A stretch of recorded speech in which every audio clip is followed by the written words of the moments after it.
Hello, everyone. Welcome to episode 2, I guess, of the Rogue Build Guide series. So today we're kind of going to follow up on what I talked about last time with the build, the things that I went over, the things that have changed actually, because if you've seen the previous video, there's some things that I changed about the build. I made the build, I guess what I learned actually as being a new Diablo player is that I understand the difference between what they call like a leveling build versus what they call like a end game build.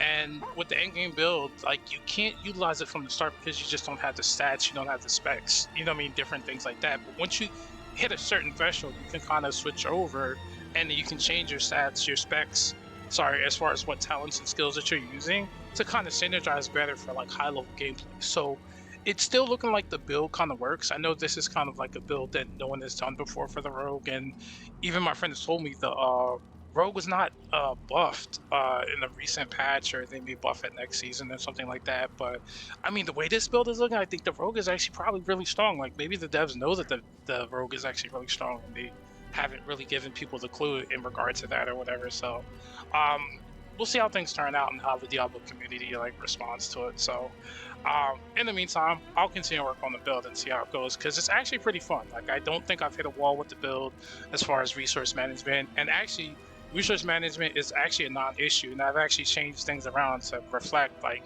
in the end game I don't think you need to even worry about resource management for the rogue. It just looks like it's something it's not an issue. Like you don't need to worry about um I guess like barrage or something like that that's gonna actually use your resource. And I started to notice that once I switched over off of barrage, I was not consuming as much resource. So it actually worked out really well. So I'm gonna kind of try to go over that and then kind of give you kind of a perspective of what I think the end game build looks like, and then maybe in a future episode I'll talk about kind of what the leveling build was, which was probably what in the first initial episode, what that more so is or was on the threshold of going into the end game. Anyway, so let's start out with the first thing. I go to the abilities, I guess. So I'll start with the skill tree and kind of go from there first to go over. So first thing is, I think these stayed in place. This is for resource management. Initially, that was a thing, but then I don't even use like a lot of energy from. There's a lot of things going on, but I don't seem to really use any energy. So, this has stayed.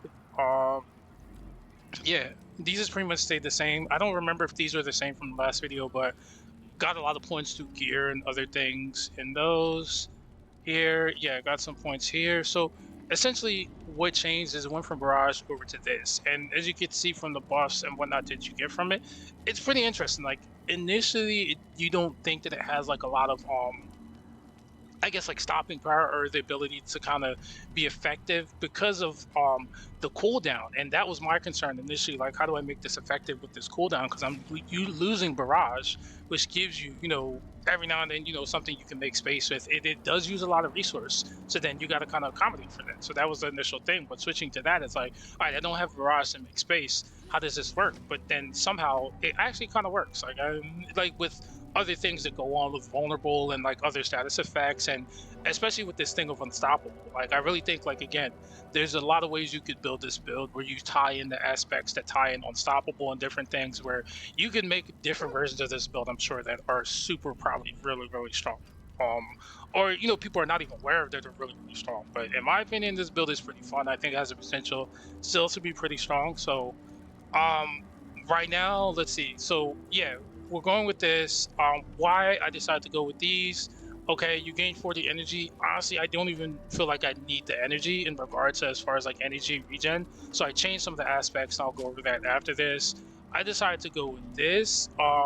Guaranteed critical strike, because I mean that's good because you know what I mean. I don't have to build into crit, and I know that whenever I go into this, I have a guaranteed crit when I come out of there. So again, just for the if you want to play like at the high level, you just have to make sure you manage your cooldowns, you manage your resources, and like something like this, like I would say this is kind of like similar to an ult.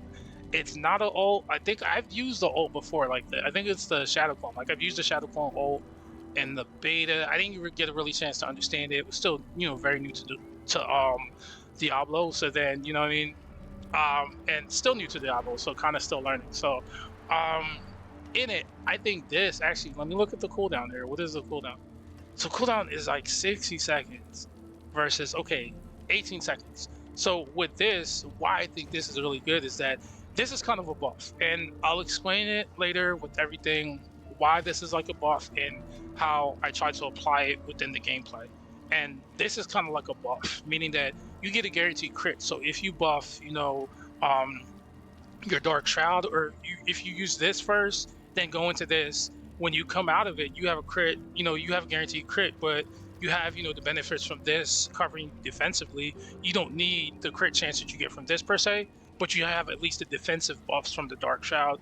You get a guaranteed crit with the defensive buffs if you add this to the mix. So if you go this to this, and then it creates the explosion, all these things are happening by XYZ, you have the power up, and then you kind of go into this, concealment, so you disappear, you have buffs. So you got like technically 3 buffs going on, if you follow me. Then you have a choice. You pick either Shadow Step, which is single target damage, essentially, and in the previous video I covered the buffs that you get from that. Like, if you get a kill, then you actually get refunded the charge and you get some buffs as well. You know what I mean? And that's something from the gear piece that I think is really pivotal for the rogue builds, because it's actually kind of rare. Like, you can't get it from the dungeon. You really have to farm it, and it's like low-key only on legendary gear. So it's probably super important for the rogue build to kind of work. And I think even for the rogue, in me saying that, like, the mobility, like, it doesn't have outright movement speed, just movement speed, but I think it has like purposeful movement speed and positioning and things like that with these agility skills. So in my opinion, for the rogue, if any rogue build, probably like the agility skills are probably important. I haven't tried this one yet, so I don't know what it I'm not even sure what it does, like how it works in in battle and things like that. But these two, I really kind of like them. And again, this is kind of single target. If you add your buffs, or even without your buffs, if you don't need it, you just kind of have to manage your resources in the situation. And luckily, with the change, your energy is not a resource that you have to manage, from my experience thus far. Like, it's just, with Mirage not in the equation, you don't need to worry about that. So, and with Dash, if you put the buffs on Dash, you can kind of apply damage to a whole group and kind of go in that way. So I'll try to illustrate that later. What else? So yeah, this is going pretty well. Like, it's really cool to have 9 levels. Like, in this, for shadow imbuement, because with the Paragon board stuff, it's really kind of stacking up well with the damage. That when you do the shadow imbuement, it's definitely like a Bankai or some type of anime situation going on, if you've ever seen Bleach. So um, really clean, really dope. I kind of like it. And still going with momentum, because momentum, I think it ties into the whole pacing of the rogue. Like, the rogue is like a kind of a balancing act thing. Like, it has defense and offense at the same time, I guess, with this build, in the sense that if you stand still, you can definitely get one shot super easily. But then if you're moving around and you're just doing like rogue stuff, and you just get tankiness from the synergy of the build, and you have damage from the synergy of the build. So you just kind of can go around and move around and do things and kind of plan out. And I think it works well. So momentum, along with the synergies and the gear piece, kind of makes it work well. So I like it. It's been working out well for these skills, so I like it as far as the skills for the end game. For the Paragon board progress, again, didn't really know too much about this, but I like the path that I took, actually, because this one, I kind of leveled this up to just past 15 or whatever, but I think you can still level it up and get more. I don't fully understand how it works, but I guess it's working. I bought stuff within radius, blah, blah, blah. Initially, why I did this was I didn't want to go all the way over here. I didn't want some of the stuff. I just kind of wanted this and this. So I thought I would just go here and then here to this board. Some unorthodox things here for the Diablo vets, but whatever. I mean, I have no idea what's going on. So, but ended up actually that it wasn't that bad to go here, because then I was like, oh, I'll go here to here. But wait, let me go here. When I got here, I was like, oh, that's not that far. And I was like, oh, well, I'm pretty much here, so I'll just go here. But now the intent is to kind of go over here. I think I'll just go directly to here to kind of get the damage from the extra whatever I can sock it here and also level up to give me the most benefit, rather than going here, here. I'll get this along the way to go here. So I think the optimal path I'm going to take with the next levels I have is to get to here as quick as possible, and then kind of, fill this out and fill in where I kind of need stats to go. So just in what is there, this one covers the imbuement stuff. So the synergizes with the shadow imbuement going on, and then, like I said, you have this buff. So then you have a lot of buffs going on. Like I said, if you do a dark shroud, you do the the shadow imbuement, you do stuff, you move around, like you got buffs, you dodge, you throw out grenades, like it's crazy. It's pretty fun. That's like it lives up to its name. It's GaGo Super because you can get one shot for just standing there, but if you move around, it's just crazy things that are kind of cool. So I kind of like it. But here are some of the stats, I guess, for people who fully understand this. For the stats, over here I decided to go with this. Yeah, I wanted this skill. So like I said, I didn't really want to do a lot in this board. I didn't want the thing over here. But I guess if you get all the stuff on the board, maybe then everything lights up with the 4% maximum life. But over here with this one, I just have to level this glyph up actually as well. So I'm pretty sure there's a lot of definitely like some power, especially with this being on for like crowd control situations. So I definitely think that there's like more power as far as like what is here. And actually something else I think I changed. I just remembered. I think over here I went with this. Yeah, vulnerable. I think I changed it from this. Um, Maybe I'd have to check the footage, but yeah, this as far as just anytime you can make an opponent vulnerable, it's actually kind of a good thing for this build because like vulnerable stacks to other buffs with other buffs, and it kind of just synergizes, I think, or from what I've seen. So I always look for a way to make an opponent vulnerable. Um, if you somehow run low on energy below 75% for whatever reason somehow, then you still generate energy and you make your opponent vulnerable. But in doing things like you make your opponent vulnerable as well. So really cool. Thought I'd point that out. For the build, but so yeah, here it's pretty cool. I think I've got everything on these two boards that I think want to get as far as energy, you know what I mean, like as far as filling it in. There's other things I could do for stats, but I think at this point I don't need to go for like extra stats versus just making a beeline straight for like here with going, you know, whatever I need to kind of get through to it, because you still need, I think, from the gear to help me with those future stats, whatnot. So specialization, we're still on combo points for sure. So for the gear, the things that have changed, I don't remember everything that has changed. Maybe this piece is new, maybe it's not. But this is where this piece is at as far as the stuff that I have. Shadow Imbuement is really lucky roll here with that. So keeping that momentum thing ties in really well with the momentum stat that you have in the skill tree. So this ties in to help with the tankiness and the survivability, and you do see it a lot because the Shadow Step again helps with the synergizing of the chain reaction of the things that happen with momentum and the buffs that you get. So if you're doing stuff like, you can generally say that you might probably most likely survive, but still try to play smart if you're playing, you know, content that's really hard or challenging.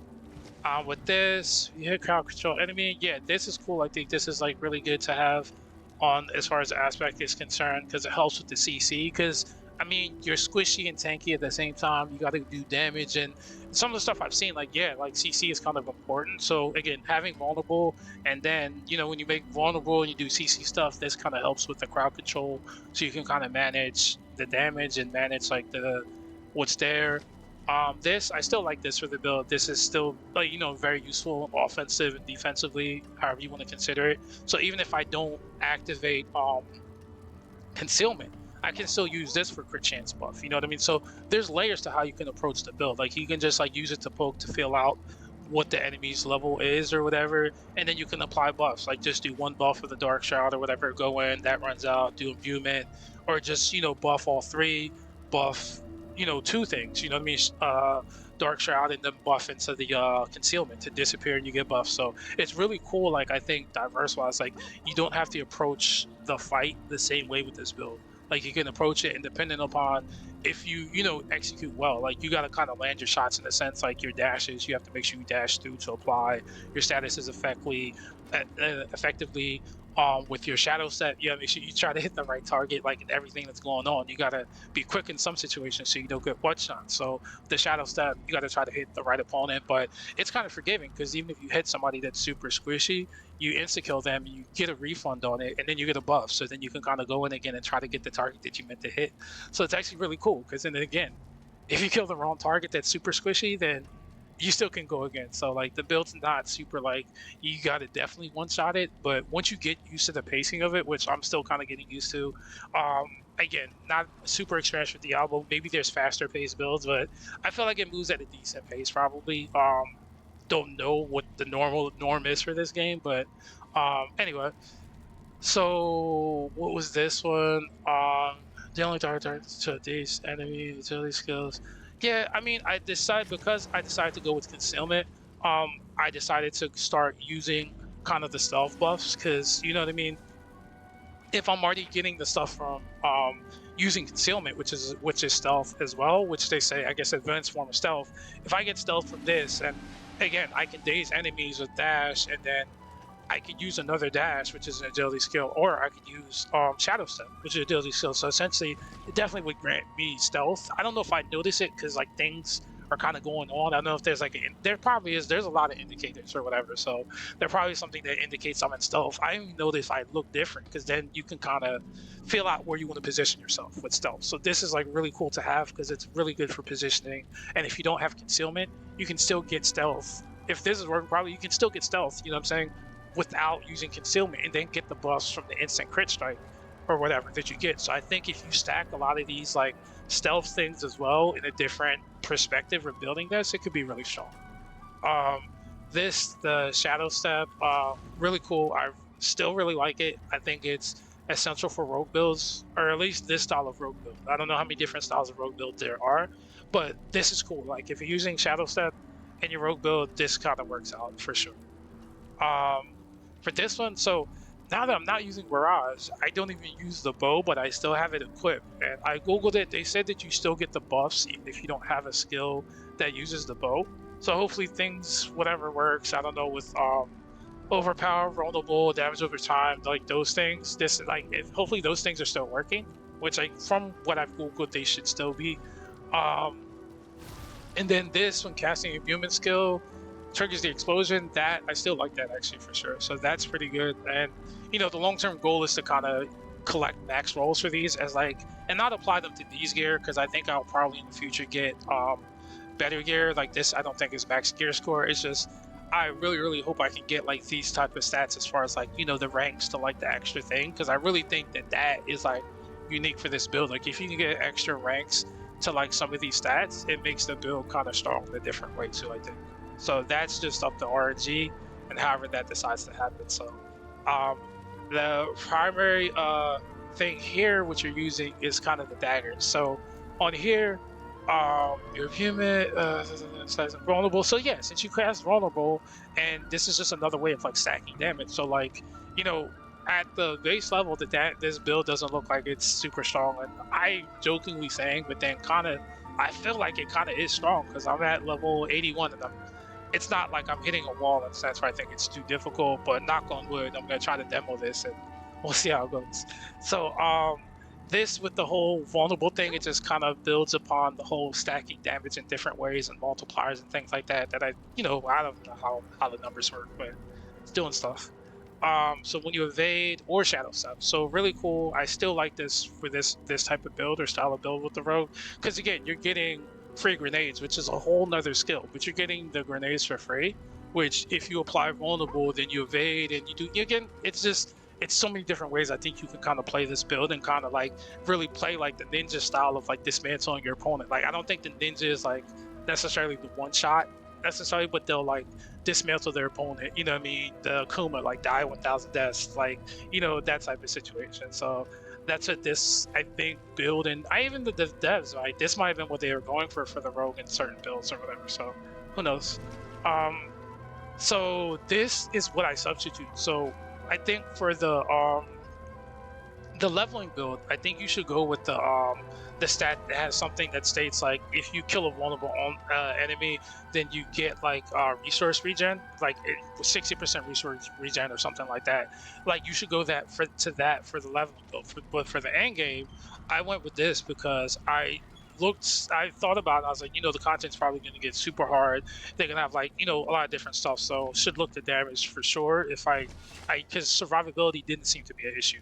It does not seem to be an issue if you're playing smart and whatnot. So skills deal to, you can get up to 20%, you know what I mean?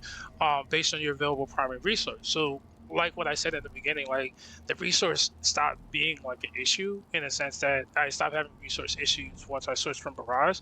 And when it's a concealment, then it was just like, okay, you go into concealment, you don't really have this. And this seemed like something that's super logical in a sense. Like it's not a rogue specific, which I think a lot of the things that I'm using are kind of rogue specific, which is cool because it, again, makes it kind of Like this is definitely like the rogue kind of play style embodiment. But this is a general thing that I think is working for the build. And maybe 16%, probably 20%. It seems like it's significant if it's stacking with other things. It's stacking with other things. So I like it thus far and what it's doing. This still like what this does because it just helps with cooldown resource management because this is kind of important because you're not like throwing out like things like barrages and whatnot to get, what I mean, to create space. So when you want to kind of have your cooldown management, be pretty effective or whatever, so you don't get kind of stuck just whatever. Because yeah, if you just have to kind of left click or whatever, it does decent damage actually, like 2k, and if you're getting crits with other stuff, so you can kind of manage if there's status effects on your opponent. But if you don't have any cooldowns, then yeah, you gotta you manage your 3 evade charges. And I mean, if you play okay, your positioning, I don't usually seem to have any issues, I think, with cooldown management. Like I always seem to have a cooldown that will help me create space, and it's been pretty good so far. So I think it's kind of okay in regards to where it's been. So yeah, so this one is really cool. It's been working out. And last but not least, yeah, so I still like this one for the dash thing, because like I said, dash by itself, it like you could use it. I feel like in my previous experience, right? Like you could dash into a crowd because you want to use dash, right? And if you don't have at least 2 charges, you're kind of stuck in the crowd. So if you don't have like good damage on dash on that agility skill, then you could just dash in and get one shot, which is like I've been there, I've done that, and it's kind of it's kind of silly. It's pretty GaGo actually. So this I think helps to kind of bring in damage into the situation, so you can kind of maybe take out some people, get some more buffs like status, synergies and multipliers or whatever with this extra damage from the clone. So I like it. I definitely like it for this build. I think it works out really well. Other thing is, so look at stats. With resistances, I guess they could be different. Like especially these, I'm pretty sure like this is horrible, especially for some content. But again, I've been surviving thus far, so this is kind of what I have. I guess you can kind of pause the video for the things that are, I guess, that are important. I'm not sure what, but oh, damage with immune, like yeah, that's 105. Like that's getting up there. Damage versus distant, like those things, because you can teleport in with Shadow Step to distant enemies, so that's pretty cool. Because somebody, and then you can just teleport over there. So maybe that is what stacks with this, with the other Shadow Step buffs, which is pretty cool. Crowd control, yeah. Movement speed is not crazy off the bat, but with other things when you dash, I think the movement speed is cool. The other thing is, so here is the vampiric stuff. So I switched this around last time and had to make sure to pay attention to manage these, because it won't work if you don't have the right amount on the right earpieces and whatnot. So I did fix that, so make sure you pay attention to that thing. And I decided to go with these. I actually been leveling up the ones that I've unlocked, and these ones I think are like the best one for the build. So I think before, like I had like a bat and stuff like that. I was saying the last build, I did see the bat when I started to look for it. I was like, oh yeah, the bat does come out like when you do whatever the thing says. So the bat was there, but I don't think the bat was doing enough damage, so I had to kind of respect this. So these are the ones I went with. So this fortify thing, I guess fortify is kind of like tankiness, I guess. So I've been using this, and I see that it kind of does something down here. There's something I think that shows up down here with fortify, like when you're in battle, you can go down here and see how much fortify you have. I think I saw that. I don't remember. I'll check when we go. So fortify that has maximum life, 8%. So yeah, this adds to your crit. So then you get 8% when you do Dark Shroud. You get 8% from this, right? So even if you don't have concealment, then whatever. But again, the other thing, if you use an agility skill, you get stealth. So I feel like in a lot of different ways, you still have a lot of damage situationally with that. This one thing with this. Where is it? Dark Shroud. Dealing damage. Okay, yeah, it is this one.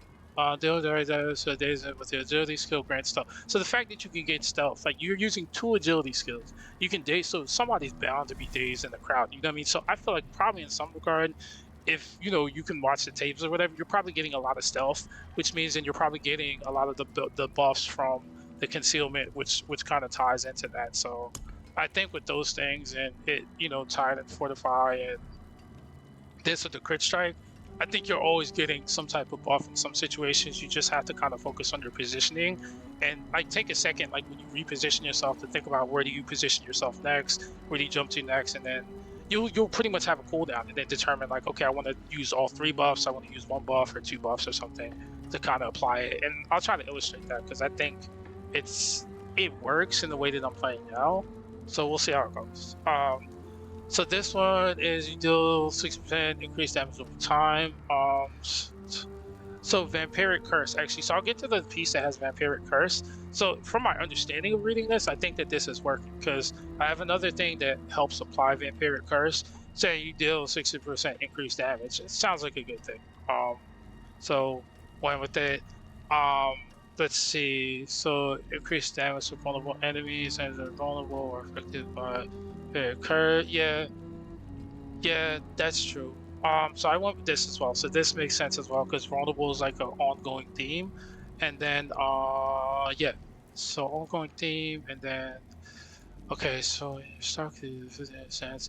Okay, so yeah, I did this as well. This is actually really cool. When you fear your enemies, hit them with this status or whatever, you can kind of see it. There's a thing that comes over their head or whatever.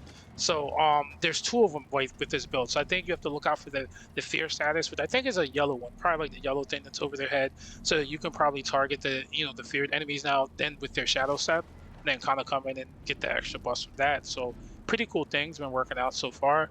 And then this situation right here with to apply a vampiric curse. So why I think this is like super good is that lucky hit. So the way that I understand this is that if you get a lucky hit, I guess, upon that, you can have almost a 50-50 chance to apply Vampiric Curse. So if you apply Vampiric Curse, whatever else over here with the E's tied to it applies. So you get Vampiric Curse, and then you apply all those kind of status, and that's cool. So because of what is it? This situation right here with the Shadow Step, also, that giving you lucky hit chance, 109% chance. So that to me says like you're pretty much guaranteed every time you use this, you should be guaranteed to get whatever those buffs are that, what I'm saying, in the situation over there. And because you get the reset if you do kill an enemy, again, I think it's a super strong synergy to use. And then, you have your concealment over here as well. So, where was I? Back to here. So yeah, with the Vampiric Curse stuff,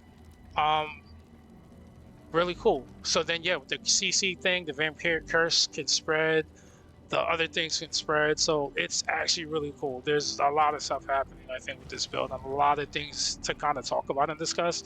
So that's essentially the main reason for making this build.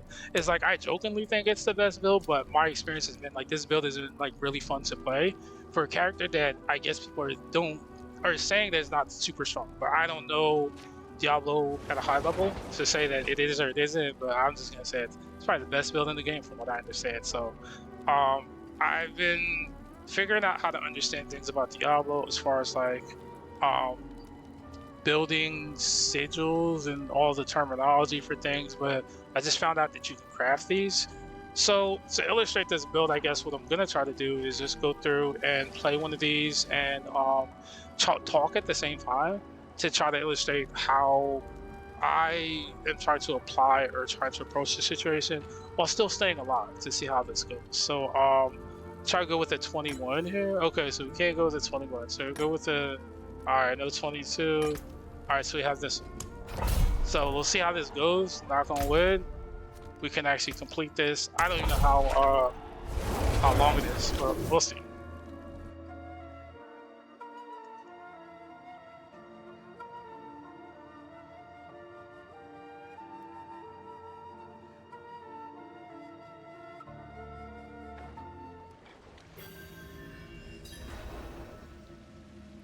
Alright, so go to the vault chamber. Alright, so first thing I do kind of in a fight, like I said before, you can kind of come in and before I even engage an enemy with this build, what I think is probably best practice is I use the Dark Child, so then you can have a 20-second cooldown with that. So I use it preemptively because you have the defensive buff, you have the offensive crit chance increase. So when you do your first engagement, you have this, and then you're waiting for your cooldown. If you know essentially you need more kind of buffs or whatever, or more statuses, then you can kind of do this and then do this, which kind of creates an explosion and create space as well. Because if people are closing in on you, you don't have evade charges, you don't have dashes maybe or whatever, you can still kind of use the shadow and then kind of create some space for yourself. So that is kind of part of the synergy with the aspect and other things I think synergize well to the play style of the rogue. And then the last thing on situation is the concealment. Like I don't think you should use it by itself unless, you know what I mean, the situation is not too dire. But I feel like you should always use like this and then concealment, or these two and then concealment. And I usually go Dark Shroud first always, and then unless I don't have the cooldown, because sometimes I'll use this and then this will be back by the time I've used this cooldown. And so that's only applying one layer cooldown. But if I'm gonna use 2 layers or 3 layers of the cooldown, I use this because it applies gives you the buff. This then creates that force field or the initial explosion or whatever. And then so while you have this buff and people are attacking you, this is exploding, and then you add this explosion with the exploding from these exploding, and then it adds more explosion, and then you add one of these, and then stuff happens. Um, so then with the concealment, so then the third thing is that if you want to apply all three, say you want to try to go in and do single target damage or just as much AoE damage to like crowd control, then you apply this first, I think, then this, and then this. Because the thing is with this is that you have concealment, but if you do an attack that does something, then you break concealment, and that's like your free crit chance. So you have to watch like with your left clicks and stuff like that when you go into concealment. Even sometimes I do it, where if you're too close to people, you have to make sure I don't like randomly like left click on somebody, because that could just be like a random crit chance hit for this, and that's not as impactful as getting a crit hit, with one of these two on an enemy with these buffs. So, and then you have to wait like another 20 seconds for this to come back. So, or 18 seconds or whatever. So, not horrible as like if you miss like your ult, but still it's 18 seconds. And I think in Diablo, like things are kind of time sensitive in some cases. So we'll see how this build fares in that regard. So I think I covered that. This. All right, so let's go in. Wish me luck. All right, so we need to evolve chamber. So if I'm strong enough, I usually try to blow through everything, but I'm gonna kind of feel it out to see if I'm like strong enough to deal with this. All right, so not bad. I haven't used any potions, and at this point, I'm just feeling out the enemies. So I should use a potion because I could get randomly one side. Alright, so not the best cooldown management in this situation, but let me try to refocus. Okay, did that wrong. Alright, get out of there. So I'm gonna create space and redo my cooldowns because I'm trying to talk and do this at the same time. So it's kind of tough. Let's see what we can do. So alright, that helps. That helps. So just evade this thing. So shadow, that's all I have. I'll heal because I have a lot of potions. And dark shroud, so all I have is that. I'll do that. Alright, so it's working out. Alright, so now I think I'm starting to wear the crowd down. So then I'm gonna just try to get, better positioning. Just do single target damage, take out these big guys, and alright, that worked. So it looks like there's more people up here. So try to buy some time with my evade. Do a dark shroud. I have 1 second. Alright, that was close. Yeah, nobody knew that. That was super close. That was super risky. Alright, so now I don't really have any cooldowns, so gotta be careful. But I'm gonna try to do as much damage as I can with what resources I have.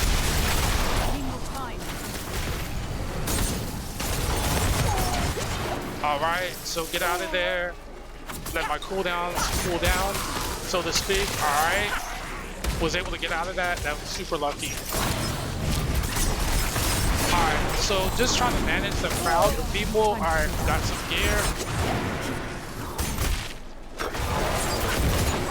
Alright, nice.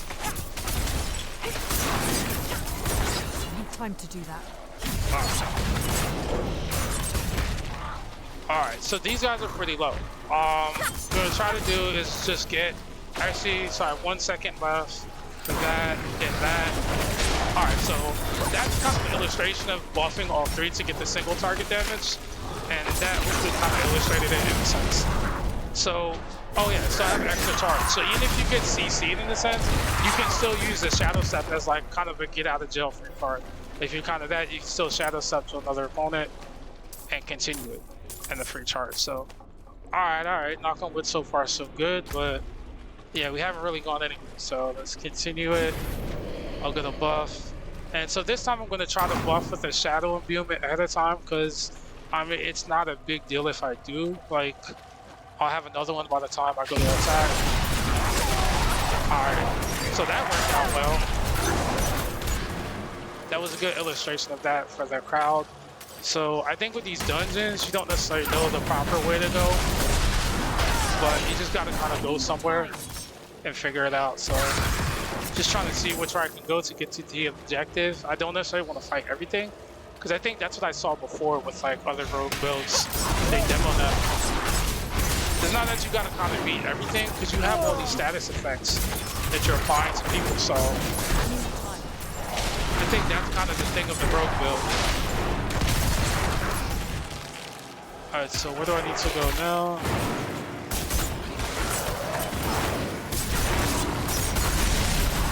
Time to do that. Alright, so just crowd controlling so that there's not too much that backs up on us. Do I have to deal with this? I don't know if that's an objective, but it seems like something I should probably take care of. So right now there's a lot of enemies after me, so I'm gonna try to like manage the situation with the enemies and the ads. So I don't get, the situation doesn't become too unmanageable. And that's kind of the goal, is to make sure you can kind of not necessarily have to fight everything, you can go through it, but don't let them pile up on you too much. Because, you know, as the build scales, you'll get more and more damage. So for this, I don't know, I'm gonna defeat this. I don't have to, but let's just try.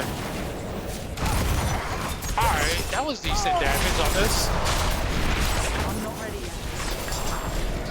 That was cool. So I think that I think that was pretty cool as far as like the damage on that situation. So cooldowns look good. So I'm in this, am I in the Vol Chamber? I think I'm okay. So let's try to take care of this. I need more time. There. Alright, so we got more enemies. Alright, so I have cooldown still. Pretty close situation. You'll have a lot of those with the rogue, but you have a lot of potions, so use them. So again, just waiting for cooldowns, trying to manage resources. Bad situation, better get out of there. So again, trying to manage cooldowns, pick people off as I have it. So yeah, this is tough. So now I'm gonna try to buff as much as I can with all three. Go in, do some damage to the crowd. So I think I did decent damage to the crowd, but still just trying to wear the crowd down because there's a lot of guys in here. So using the mobility. Alright, that was good. So now it was starting to get to that. So now you can see like the damage over time is starting to get to that. Look, we only have this guy left. So obviously don't let this guy kill you. Because that's the GaGo thing of the build, is that even though you have one guy left, this guy could somehow still one-shot you. So either don't underestimate your opponent or play with your food too much, but you know, try to have fun. So here we go. So what is your objective? So I'm still trying to get to the Vol Chamber. This is taking some time to get there, so that guy over there. Hopefully I'm gonna go talk to that guy. Let me go this way. So going this way. Watch, I probably have to go that way.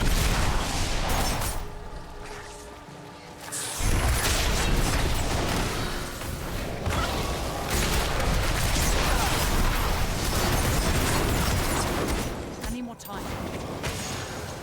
Oh, is this? I think we're there. Nice. Alright, I got an itch. Oh no. Okay. Never mind. Alright, so single target damage. So now at this point, I'm gonna try to manage my resources and just kind of just whittle my opponent away and damage over time.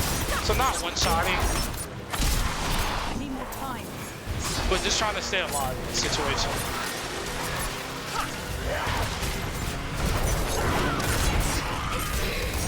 So not bad. I need more time. Nice. I don't know what happened there, but good stuff. Oh, that's dope. Okay. I think that's one of the vampiric powers.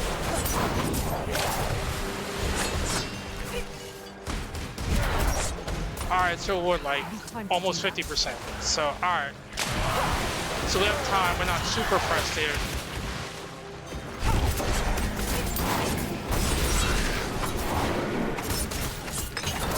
I need more time.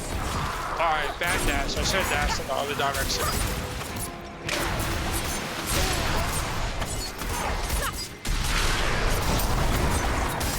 I need time to do that.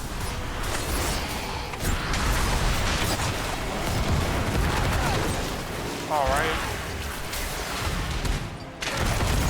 Dang, what is going on? This guy's... Is he I need time to changing? do that. Alright, I don't want to get one shot by this guy, so let's manage our cooldowns. Wait for some cooldowns. Alright, so I think I gotta stay out of those things. I have plenty of potions.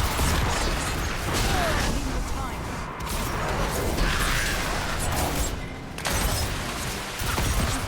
Alright, so actually this guy's almost dead. So just play it carefully. You don't want to lose for some dumb reason. Right now, almost done. I need more time. Alright.